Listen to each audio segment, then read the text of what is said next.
Hello everybody, in this tutorial I'll show you how to make the bandages and Windrose so you can heal yourself during a battle or when you're bleeding out.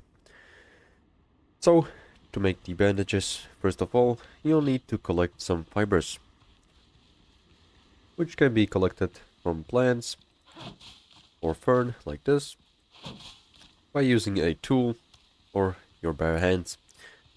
Nextly, you'll need to have a workbench placed and crafted, and inside of the workbench you want to go ahead and craft some coarse fabric. You'll need one coarse fabric for one bandage.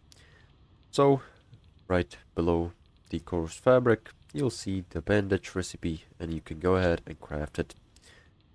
So this is pretty much all how to get bandages in Windrose. Thank you for watching, make sure to like and subscribe if you found this helpful, and see you in the next one.